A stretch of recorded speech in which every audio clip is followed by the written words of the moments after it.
आज के एपिसोड में हम एक ऐसे फिलोसोफर की बात करने जा रहे हैं जिन्होंने पूरे ग्रीक फिलॉसफी का ध्यान एक नई दिशा में ले जाने का काम किया। ये हैं पार्मेनिडीज। अगर आप ग्रीक फिलॉसफी को थोड़ा भी जानते हैं तो आपने सोक्रेटिस, प्लेटो और अरिस्टोटल के नाम तो ज़रूर सुने होंगे, पर क्या आपको पता है कि इन महान सोचने वालों के पीछे एक और महान विचारक था जिसने इन सब को प्रभावित किया? यही थे हमारे पार्मेनिडीज। पार्मेनिडीज को समझना थोड़ा चैलेंजिंग हो सकता है क्योंकि उन्होंने जो टॉपिक्स उठाए वो आज के समय में भी मुश्किल है, लेकिन हम यहाँ इन्हें आसान भाषा में स्टेप बाय स्टेप समझेंगे, बिल्कुल आसान तरीके से। सबसे पहले बात करते हैं कि पार्मेनिडीज का काम क्यों इम्पोर्टेंट है। जब हम फिलॉसफी की बात करते हैं तो हम सिर्फ दुनिया को देखने का एक अलग तरीका नहीं समझते, बल्कि हम अपनी सोच की बाउंड्रीज को तोड़ते हैं। पार्मेनिडीज ने इसी को नई दिशा दी। उनका सबसे बड़ा योगदान मेटाफिजिक्स के एरिया में था। मेटाफिजिक्स वो फील्ड है जिसमें हम वास्तविकता का डीपर समझ पाने की कोशिश करते हैं। ये दुनिया वैसे कैसे है जैसे हमें दिखाई देती है, या फिर इसके पीछे कुछ और भी है क्या? पार्मेनिडीज ने दुनिया को एक नए नजरिए से देखा और कहा कि जो हमें अपनी आंखों से दिखाई देता है वो हमेशा सच नहीं होता। पार्मेनिडीज का सबसे बड़ा क्वेश्चन था बीइंग क्या होता है, और क्या कुछ ऐसा भी हो सकता है जो नॉन बीइंग हो। उन्होंने कहा कि दुनिया में जो कुछ भी है उसके पीछे एक अखंड और इटर्नल रियलिटी छुपी हुई है जिसे हम देख नहीं सकते, पर जो हमेशा वही है। ये कॉन्सेप्ट आज भी फिलोसोफर्स और साइंटिस्ट के लिए एक बड़ा चैलेंज है। इस एपिसोड में हम पार्मेनिडीज के जीवन से लेकर उनके थॉट्स तक सब कुछ एक्सप्लोर करेंगे। हम देखेंगे कि उन्होंने अपने राइटिंग्स के जरिए कैसे अपने विचार प्रस्तुत किए। उनकी सबसे प्रमुख रचना थी ऑन नेचर, एक एपिक पोयम थी जिसमें उन्होंने दुनिया को दो तरीके से समझाया, वे ऑफ ट्रूथ और वे ऑफ ओपिनियन। ये दोनों आइडियाज आपके लिए नए हो सकते हैं, लेकिन हम इन्हें आसान तरीके से समझेंगे। वे ऑफ ट्रूथ में पार्मेनिडीज बताते हैं कि जो कुछ भी है वो एक इटर्नल रियलिटी है जो कभी बदलती नहीं, और वे ऑफ ओपिनियन में वो कहते हैं कि हमें जो कुछ अपने इंद्रियों से दिखता है वो अक्सर भ्रांति होती है। हम ये भी देखेंगे कि पार्मेनिडीज के विचार का असर कैसे सोक्रेटिस, प्लेटो और अरिस्टोटल जैसे महान थिंकर्स पर पड़ा। प्लेटो ने तो अपने डायलॉग्स में उनका डायरेक्ट जिक्र भी किया। अरिस्टोटल ने उनके आइडियाज को मॉडिफाई करके अपनी फिलॉसफी बनाई। तो समझने की कोशिश करेंगे कि कैसे एक फिलोसोफर ने पूरी हिस्ट्री ऑफ थॉट को प्रभावित किया। इस एपिसोड में हम पार्मेनिडीज के मेटाफिजिक्स के आइडियाज को मॉडर्न कॉन्टेक्स्ट में भी समझने की कोशिश करेंगे, जैसे क्वांटम फिजिक्स में बीइंग और नॉन बीइंग का कॉन्सेप्ट का क्या रेलेवेंस है। आप सोच रहे होंगे कि आखिर इतने पुराने फिलोसोफर को समझने का आज के समय में क्या फायदा है, लेकिन जब आप डीपर अंडरस्टैंडिंग में जाएंगे तो समझेंगे कि फिलॉसफी सिर्फ पुरानी बातें नहीं होती, बल्कि वो हमें दुनिया को नए नजरिए से देखने का एक तरीका देती है। पार्मेनिडीज के आइडियाज आज भी हमें चैलेंज करते हैं। जब हम साइंटिफिक डिस्कवरीज करते हैं या दुनिया के बारे में सोचने का एक अलग तरीका एडॉप्ट करते हैं तो हम अक्सर उन्हीं क्वेश्चंस पर अटक जाते हैं जो पार्मेनिडीज ने 2500 साल पहले पूछे थे। उन्होंने हमारी सोच को एक नए लेवल पे ले जाने की कोशिश की थी। वो हमें अपनी सोच की बाउंड्री से बाहर निकालने पर मजबूर करते हैं। अगर आप मेटाफिजिक्स, रियलिटी और एग्जिस्टेंस के टॉपिक्स में इंटरेस्ट रखते हैं तो ये एपिसोड आपके लिए एक नए गेटवे की तरह होगा। आपको एक नई दिशा में सोचने का मौका मिलेगा। तो आइए पार्मेनिडीज की इस फिलोसॉफिकल यात्रा को समझने की कोशिश करते हैं। पार्मेनिडीज का जन्म ग्रीस के एलिया नामक जगह में हुआ था, जो आज के समय में इटली का हिस्सा है। एलिया एक समुद्र तट पर स्थित नगरी थी, जिसे तब ग्रीक कॉलोनी के रूप में जाना जाता था। जन्म के सही वर्ष का पता तो नहीं चल पाया है, लेकिन हिस्टोरियंस मानते हैं कि उनका जन्म 515 बीसी के आसपास हुआ होगा। एलिया अपने समय में एक विचारशील नगरी थी। इस जगह पर राजनैतिक और सामाजिक परिवेश ने कई महान सोचने वालों को जन्म दिया और पार्मेनिडीज भी उन्हीं में से एक थे। यह समय ग्रीक समाज के लिए एक पॉलिटिकल अपहीवल का था। ग्रीस में कई अलग अलग सिटी स्टेट्स थे जो अपनी अपनी स्वतंत्रता के लिए लड़ रहे थे। इन राजनीतिक हालातों का प्रभाव पार्मेनिडीज के विचार पर भी पड़ा। उन्होंने अपने जीवन के कई पहलू को समझने के लिए अपने आसपास की दुनिया को गहराई से देखा। पार्मेनिडीज ने अपने समाज में एक शांति और स्थिरता के इम्पोर्टेंस को समझा और यही स्थिरता उनके दर्शन के केंद्र में आती है। एक और महत्वपूर्ण बात उनके जीवन से जुड़ी है, वो ये है कि उनका संबंध राज्य के प्रभावी लोगों के साथ था। कहा जाता है कि पार्मेनिडीज ने एलिया का एक संविधान लिखने में मदद की थी। ये बताता है कि उनका लेवल केवल एक फिलोसोफर के रूप में नहीं था, बल्कि समाज के एक एक्टिव पार्टिसिपेंट के रूप में भी था।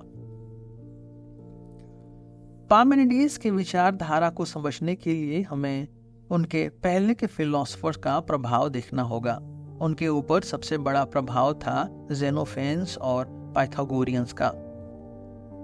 जेनोफेन्स उनसे पहले के एक ग्रीक फिलोसोफर थे जिन्होंने रिलीजन और डिवाइन बीइंग्स को लेकर कुछ नई बातें कही थी। उन्होंने ट्रेडिशनल ग्रीक गॉड्स को चैलेंज किया और एक सिंगुलर एटर्नल बीइंग के कॉन्सेप्ट को प्रस्तुत किया। यही आइडिया पार्मेनिडीज के विचारधारा में घुल मिल गया। जेनोफेन्स ने कहा था कि जो एक डिवाइन बीइंग है वो चेंज नहीं करता, वो हमेशा एक ही जैसा होता है। पार्मेनिडीज ने इसी आइडिया को अपनी फिलॉसफी में और गहराई से समझा और आगे बढ़ाया। पाइथागोरियन स्कूल, जिसे पाइथागोरस ने स्थापित किया था, नंबर्स और मैथमेटिक्स को वास्तविकता की कुंजी मानता था। पाइथागोरियंस का मानना था कि दुनिया का हर एस्पेक्ट नंबर्स और पैटर्न्स के रूप में व्याख्या की जा सकती है। पार्मेनिडीज ने भी इस आइडिया को अडॉप्ट किया, लेकिन उन्होंने उसे एक मेटाफिजिकल दिशा में मोड़ दिया। जहां पाइथागोरियंस ने दुनिया को एक मैथमेटिकल हार्मनी के रूप में देखा, वहां पार्मेनिडीज ने कहा कि बीइंग एक अखंड और इटर्नल रियलिटी है। यहाँ एक और महत्वपूर्ण बात को समझना जरूरी है। हेराक्लिटस, जो पार्मेनिडीज के समकालीन थे, उनका मानना था कि दुनिया एक इटर्नल फ्लक्स यानी हर वक्त बदलते रहने वाली चीज है। उन्होंने कहा कि सब कुछ बहता रहता है, चेंज होता रहता है। पार्मेनिडीज ने इन विचारों का विरोध किया और अपने सिद्धांत को एक दम उल्टा रखा। उनका मानना था कि जो वास्तविकता है वो कभी बदलती नहीं। इस कॉन्ट्रडिक्शन का असर आने वाली कई सदियों तक रहा। पार्मेनिडीज का सबसे बड़ा योगदान एलियटिक स्कूल की स्थापना के रूप में माना जाता है। एलियटिक स्कूल एक ऐसे ग्रुप ऑफ थिंकर्स का संगठन था जिन्होंने एक फंडामेंटल ट्रूथ को समझा कि जो है वही है और जो नहीं है वो कभी नहीं हो सकता। इसका मतलब ये था कि बदलाव एक भ्रांति है। हम जो कुछ अपने इंद्रियों से देखते हैं वो सच नहीं होता, बल्कि वास्तविकता एक ही है और वो एक इटर्नल ट्रूथ है।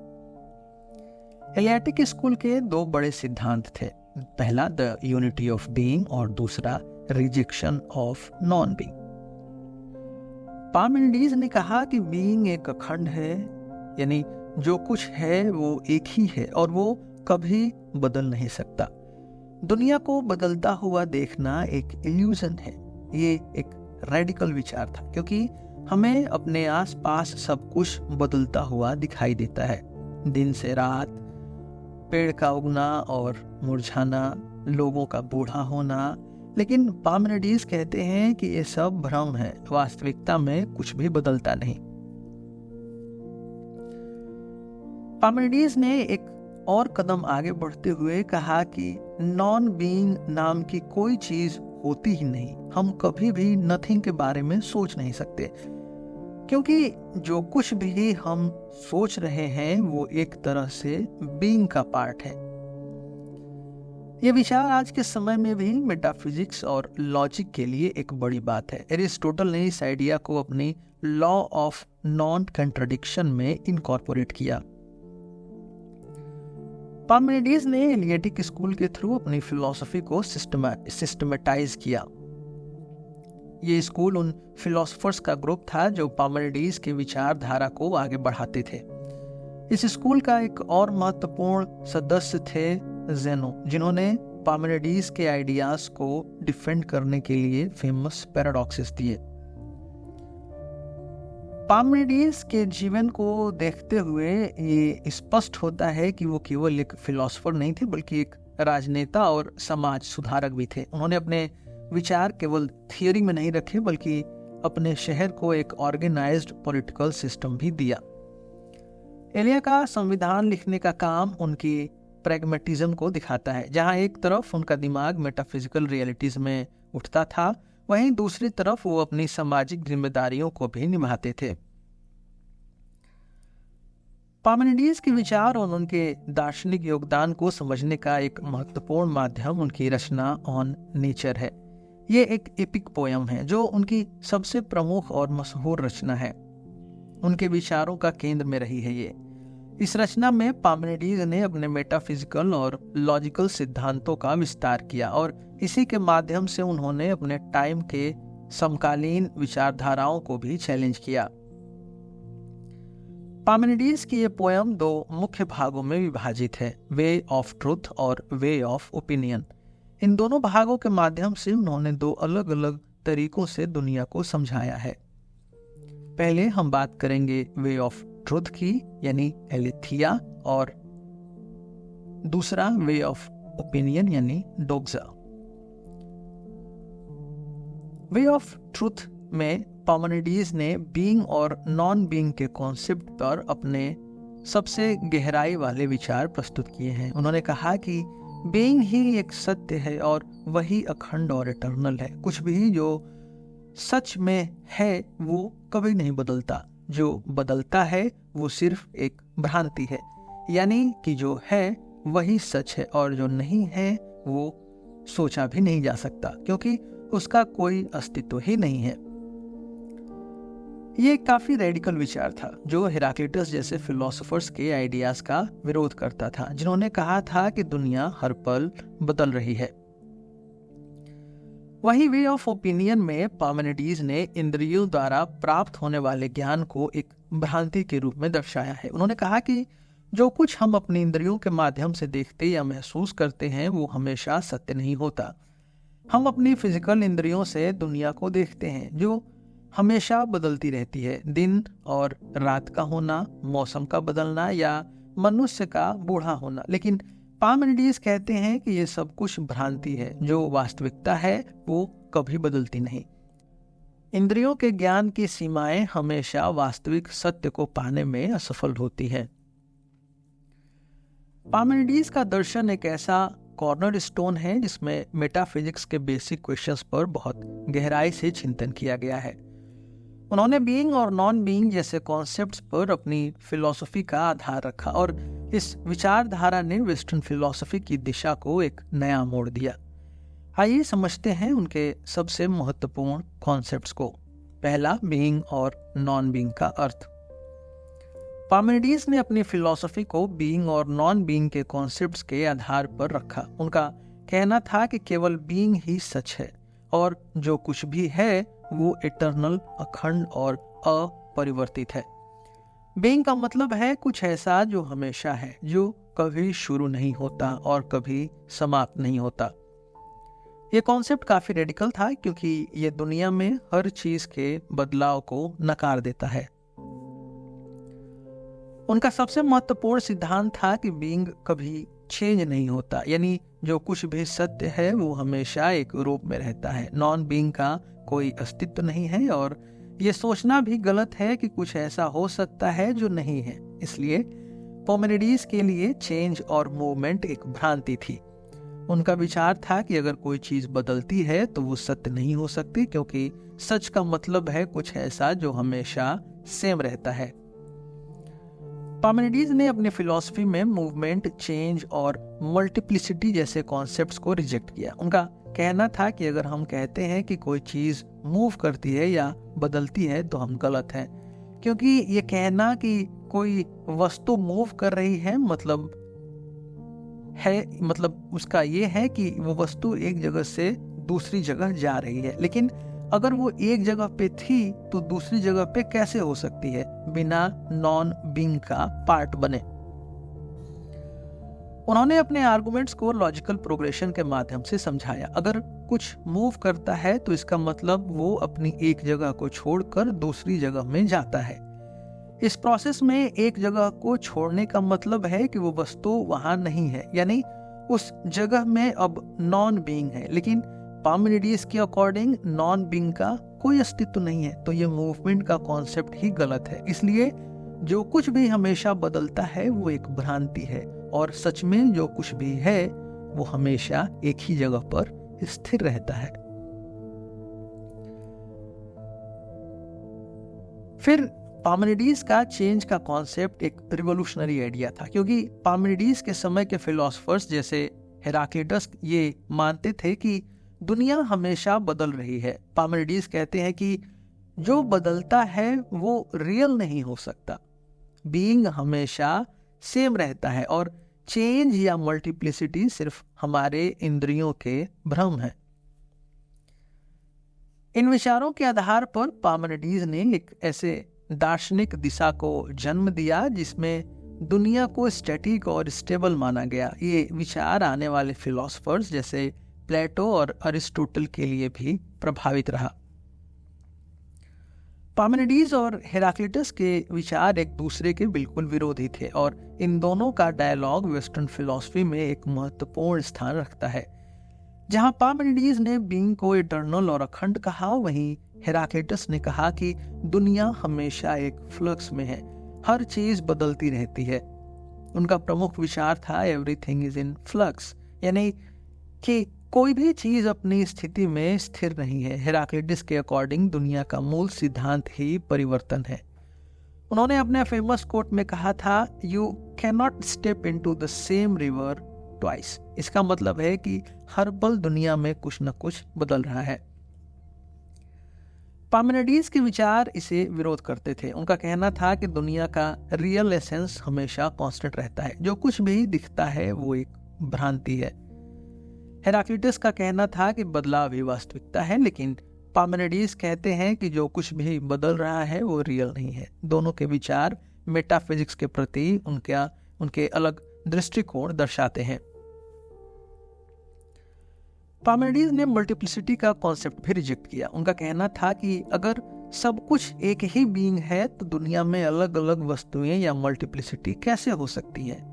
अगर हर चीज एक ही एटर्नल बीइंग का पार्ट है तो हम जो अलग अलग वस्तु देखते हैं, जैसे एक पेड़, एक पशु या मनुष्य, वो सब एक इल्यूजन है। बीइंग का मतलब है एक अखंड इंडिविजिबल चीज जो हमेशा एक ही रूप में रहती है। यह विचार हेराक्लिटस के विचार का पूरा विरोध था, क्योंकि हेराक्लिटस के लिए दुनिया की मल्टीप्लिसिटी और उसका कांस्टेंट बदलाव ही असली सच था। पार्मेनिडीज के विचार प्लेटो के डायलॉग्स, विशेष रूप से पार्मेनिडीज डायलॉग में स्पष्ट दिखाई देते हैं। प्लेटो का दर्शन कई मामलों में पार्मेनिडीज के विचारों का विकास था। प्लेटो की थियोरी ऑफ फॉर्म्स को अगर देखा जाए तो इसमें पार्मेनिडीज के बीइंग के कॉन्सेप्ट का एक रूप दिखाई देता है। प्लेटो का कहना था कि जो कुछ हमारी इंद्रियों से दिखाई देता है वो एक परिवर्तनशील दुनिया है, लेकिन इसके पीछे एक सच्चाई है जो एटर्नल और अपरिवर्तित है। ये सच्चाई है फॉर्म्स या आइडियाज की। प्लेटो के फॉर्म्स कॉन्सेप्ट में हम पार्मेनिडीज के अनचेंजिंग रियलिटी के सिद्धांत का प्रभाव देख सकते हैं। प्लेटो ने अपने डायलॉग पार्मेनिडीज में अपने गुरु सोक्रेटिस और पार्मेनिडीज के बीच एक काल्पनिक कन्वर्सेशन को प्रस्तुत किया है। इस डायलॉग में पार्मेनिडीज के विचार को एक्सप्लोर किया गया है और उनका विरोध भी किया गया है। प्लेटो ने ये दर्शाया कि कैसे बीइंग और नॉन बीइंग का कॉन्सेप्ट समझाया जा सकता है और कैसे पार्मेनिडीज के विचार की कुछ सीमाएं हैं जो क्रिटिक किया जाना जरूरी है। पार्मेनिडीज के प्रभाव का सोक्रेटिस पर क्या असर था, इस पर स्पष्ट रूप से नहीं कहा जा सकता, क्योंकि सोक्रेटिस ने लिखित रूप से अपने विचार नहीं दिए, लेकिन प्लेटो के डायलॉग्स में सोक्रेटिक मेथड के माध्यम से जो क्वेश्चंस उठाए गए उनमें हम पार्मेनिडीज के विचारों का प्रभाव देख सकते हैं। सोक्रेटिस के इंक्वायरी का तरीका, जिसमें उन्होंने हमेशा सच को लॉजिक और रीजन के माध्यम से समझने की कोशिश की, वो कहीं ना कहीं पार्मेनिडीज के वे ऑफ ट्रुथ के कॉन्सेप्ट से जुड़ता है। अरिस्टोटल ने पार्मेनिडीज के विचारों को काफी गहराई से समझा, लेकिन उन्होंने उन्हें एक्सेप्ट करने से ज्यादा क्रिटिक किया। अरिस्टोटल का मानना था कि पार्मेनिडीज का बीइंग का कॉन्सेप्ट काफी लिमिटेड है। पार्मेनिडीज के अकॉर्डिंग बीइंग कभी बदलता नहीं और ये हमेशा एक अखंड और इटर्नल रूप में रहता है। लेकिन एरिस्टोटल ने यह कहा कि ये इंटरप्रिटेशन इनकम्प्लीट है। उन्होंने अपनी theory of potentiality and actuality के माध्यम से दिखाया कि चीजों का बीइंग का कॉन्सेप्ट चेंज और मूवमेंट को भी इंक्लूड कर सकता है। अरिस्टोटल ने सब्सटेंस का कॉन्सेप्ट डेवलप किया, जिसमें उन्होंने कहा कि एक वस्तु अपने अस्तित्व के दौरान कैसे बदल सकती है बिना अपनी असली पहचान खोए। इसमें उन्होंने पोटेंशियलिटी का विचार दिया। एक वस्तु के अंदर अपनी एक पॉसिबिलिटी होती है जो एक्चुअलाइजेशन के माध्यम से बदलती है, यानी कि एक चीज अपनी एसेंस को बरकरार रखते हुए भी बदल सकती है।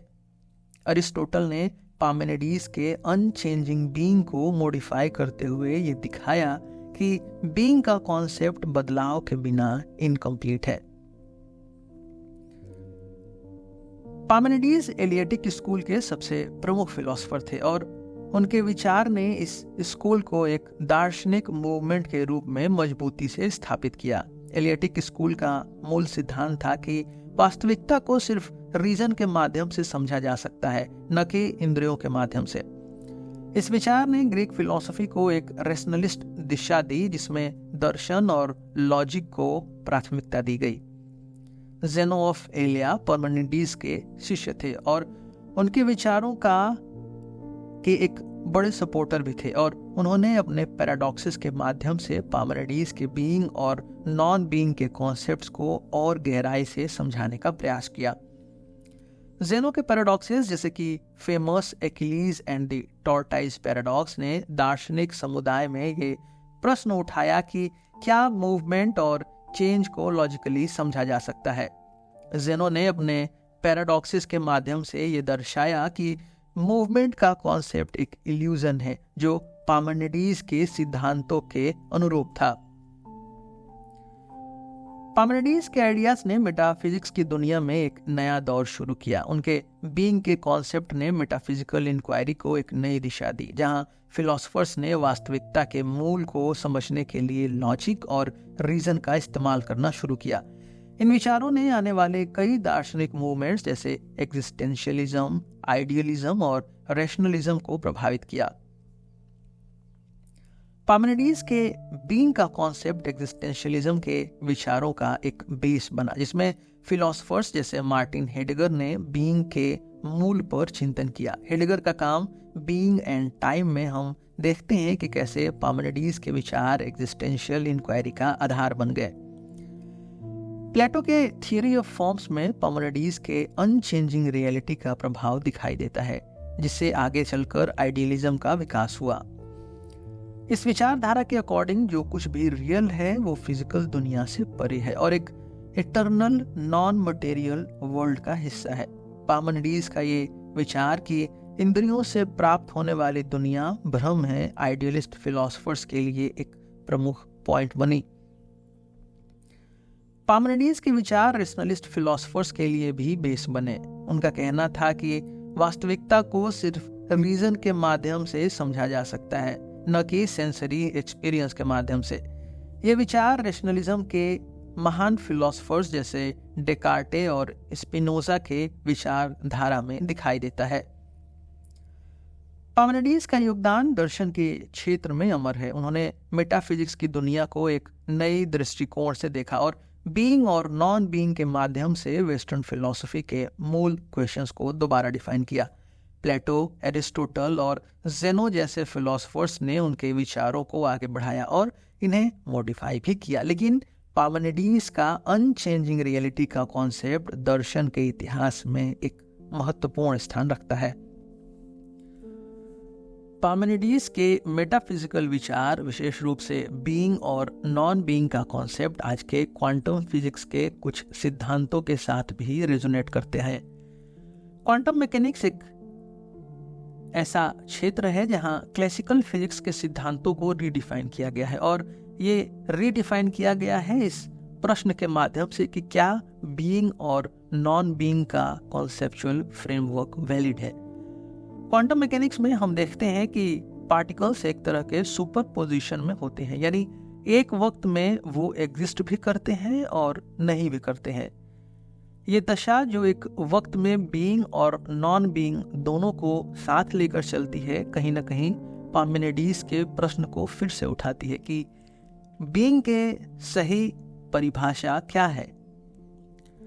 श्रोडिंगर्स कैट जैसा फेमस थॉट एक्सपेरिमेंट, जिसमें एक बिल्ली एक सुपरपोज्ड स्टेट में होती है, यानी जिंदा भी और मरी हुई भी, पार्मेनिडीज के बीइंग के मेटाफिजिकल प्रश्न से जुड़ती है।